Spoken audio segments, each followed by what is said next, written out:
ভারতের স্বার্থে যেই সকল প্রকল্প করা হয়েছে এই সকল প্রকল্পে বাংলাদেশের মানুষের কোন সুফল আসেনি। সুতরাং ভারতীয় আধিপত্যবাদের বিরুদ্ধে যে লড়াই সংগ্রাম দেশের মানুষ ফুটে উঠেছে এই সংগ্রাম আগামী দিনে আরো ত্বরান্বিত হবে। এই সংগ্রাম আগামী দিনে আরো বিক্ষোভে ফেটে উঠবে। এই সংগ্রামে বাংলাদেশের সকল মানুষকে সামিল হওয়ার আহ্বান জানাই এবং সাথে সাথে ভারতীয় আধিপত্যবাদী দেশের গোলামদেরকে হুঁশিয়ার করে বলতে চাই, সাথে সাথে যারা ভারত রাষ্ট্র চালাচ্ছেন সেই হিন্দুত্ববাদী মোদী সরকারকে বলতে চাই, হাজার বছরের রাষ্ট্র শাসনের ইতিহাসে একথা প্রমাণিত হয়েছে আপনারা কখনো ভারত শাসন করতে পারেননি। মাত্র 70-80 বছর ভারত শাসন করছেন, তাও সমগ্র ভারতবর্ষ নয়, ব্রিটিশের পরিত্যক্ত খণ্ডিত ভারত।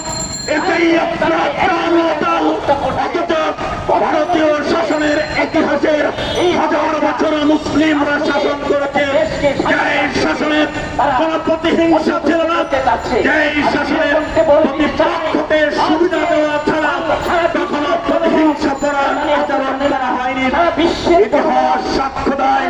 ইতিমধ্যে আমেরিকার প্রেসিডেন্ট বলেছে, আমার যদি তোর অগ্রসীনীতি থেকে ফিরে না আসে তাহলে ভারত ভেঙে খান হয়ে যাবে।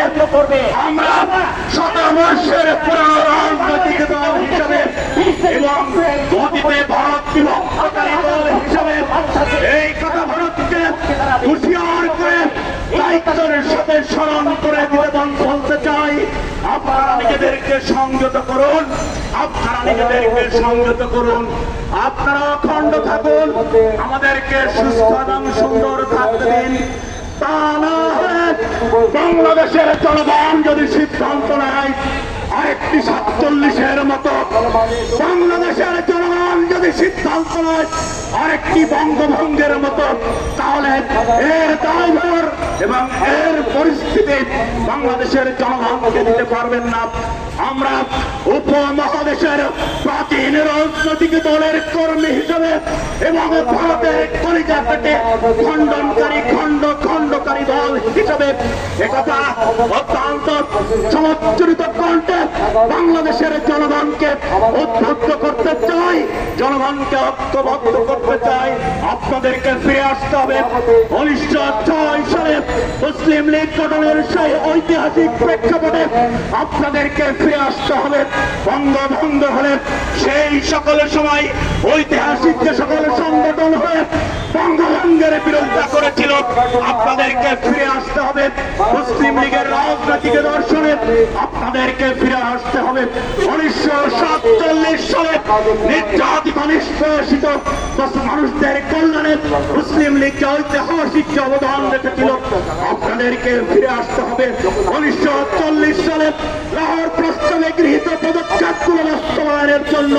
আপনাদেরকে ফিরে আসতে হবে 1971 সালে যেই স্বপ্ন নিয়ে, যেই প্রত্যাশা নিয়ে আমাদের এই পূর্ববঙ্গ স্বাধীন হয়েছিল, সেই প্রত্যাশার কাছে, এই প্রত্যাশার কাছে যদি ফিরে আসতে না পারি, আমরা যদি তথাকথিত কল্পিত ভারতীয় অখণ্ডতা রুখতে না পারি, আমরা যদি 1905 সালের বঙ্গভঙ্গ থেকে উত্থিত হিন্দু মহাজাগরণ, মহাসমাজ এবং সরকারদের সেই সমস্ত স্বপ্ন এইগুলো যদি প্রতিহত না করতে পারি, তাহলে একটি অন্ধকার আমাদের জন্য অপেক্ষা করছে। আমরা বিশ্বাস করি